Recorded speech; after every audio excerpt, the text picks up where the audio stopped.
y llamaron a su nuevo y arriesgado plan Operación Fe. Nos guiamos por la fe porque sabíamos que éramos capaces de hacerlo, pero no sabíamos la calidad del material. Por eso dijimos, tened fe en nosotros. Pero para los habitantes de Bhopal, volver a poner en funcionamiento la fábrica después del letal desastre era un panorama aterrador. La gente pensaba que si la fábrica se volvía a poner en funcionamiento, el mismo gas que había matado a miles de personas podría volver a salir.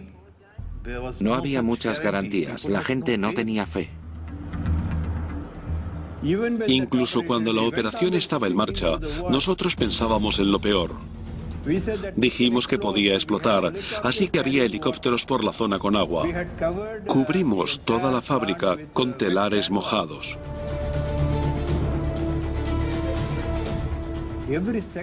Cada segundo era importante. Bhopal 2 era una posibilidad pero que muy fuerte. Con las medidas de seguridad pertinentes, los operadores volvieron a poner en funcionamiento la fábrica.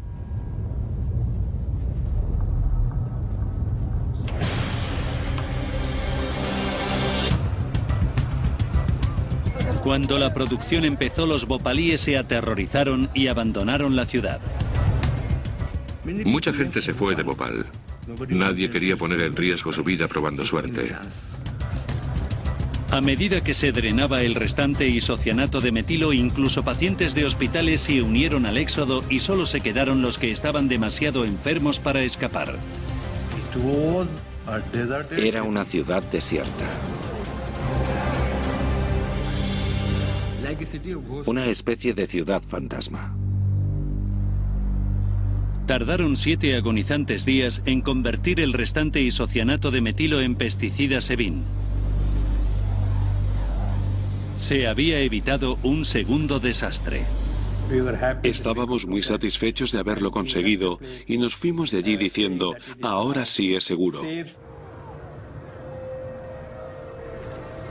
Los habitantes de Bhopal volvieron, pero furiosos. Todo el mundo quería saber cómo había pasado, el público, la prensa, los periodistas, el parlamento. Así que tuvimos que hacer estudios rápidamente para encontrar la causa del desastre. Ahora, repasando los acontecimientos críticos y profundizando en las investigaciones que siguieron a la tragedia, vamos a saber qué ocurrió en realidad esa fatídica noche en Bhopal.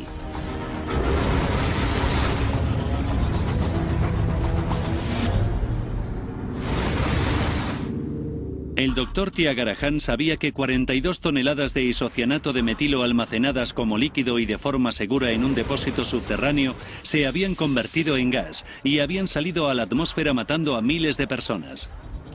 Pero debía averiguar cómo. La zona del depósito fue muy reveladora. Fue directamente al búnker de almacenaje donde vio enormes grietas en la cubierta de hormigón del depósito. El depósito había cambiado de posición. Era una espectacular prueba de una reacción química violenta a gran escala. Los investigadores desenterraron el depósito E610 para averiguar cómo había escapado el gas. A pesar de haber pruebas de una enorme presión, el depósito no se había partido. El equipo de Tyagarajan descubrió que la válvula de escape de emergencia se había roto. El gas había escapado por el sistema de ventilación de emergencia y de ahí había llegado a la atmósfera.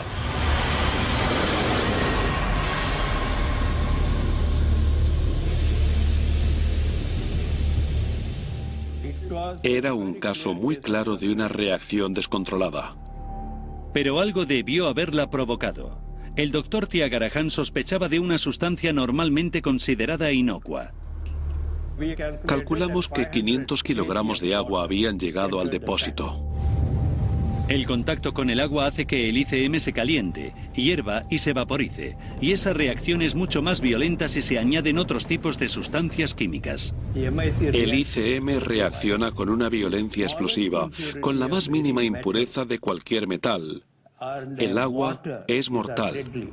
Los investigadores descubrieron residuos pulverulentos en el interior del depósito y los enviaron a analizar. La posibilidad de contaminación era muy fuerte. Pedimos a National Laboratories que repitieran la reacción. El equipo de Thiagarajan descubrió restos de hierro en el depósito vacío. Todo apuntaba a una clara conclusión.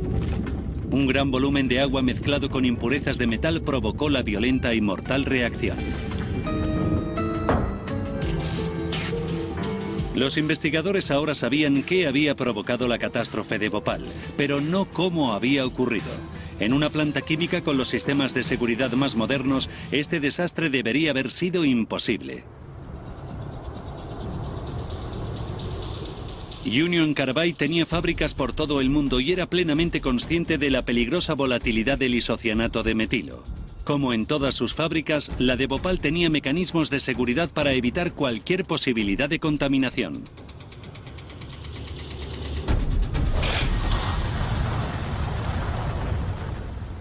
Estamos aquí para saber qué ocurrió en Bhopal, India.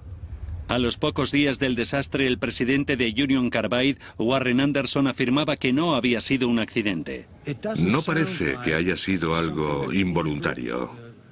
Podría haber sido una acción intencionada.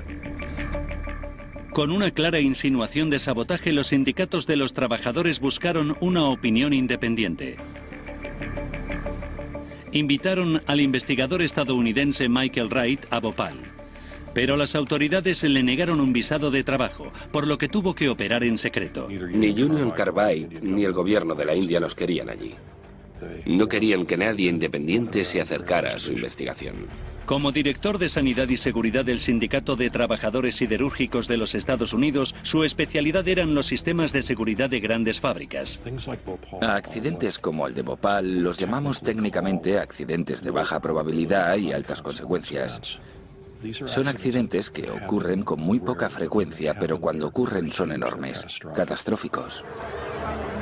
Sin ayuda oficial, Wright se vio obligado a viajar a Bhopal como turista. Allí pudo ver la magnitud de la catástrofe de primera mano. Ibas caminando por las barriadas y veías a todo el mundo toser por haber estado expuesto a esta sustancia tan tóxica. Conocí a niños que habían perdido a sus padres y a padres que habían perdido a sus hijos. Tuvimos que distanciarnos del horror de lo que había ocurrido para poder averiguar cómo había ocurrido. Tuvimos que analizar todos los escenarios posibles, ya que gran parte de la investigación de accidentes consiste en descartar lo que no pudo suceder. Wright no podía entrar en la fábrica, por lo que solo una investigación secreta le ayudaría a descubrir las causas inmediatas del desastre. Pudimos hacer fotografías de largo alcance del equipo que había dentro de la fábrica. También pudimos conseguir el manual técnico de la planta. Y hablamos con los empleados. Hablamos, creo que con todo el mundo que estuvo de servicio esa noche.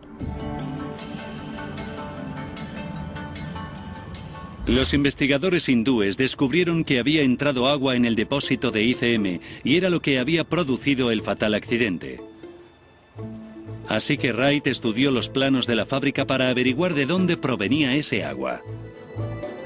Inmediatamente sospechó de una unidad de procesamiento químico que estaba justo al lado de los depósitos de ICM.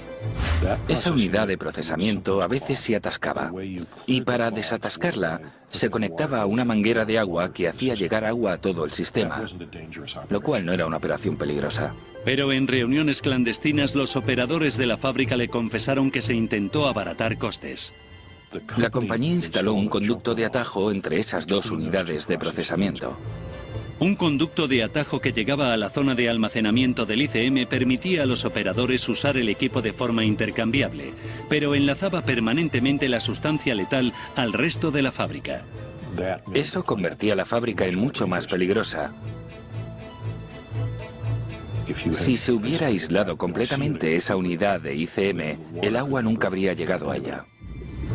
La tubería de atajo era una ruta directa para que el agua llegara directamente a la unidad de ICM. Wright descubrió que la noche del desastre se limpiaron los tubos. Un empleado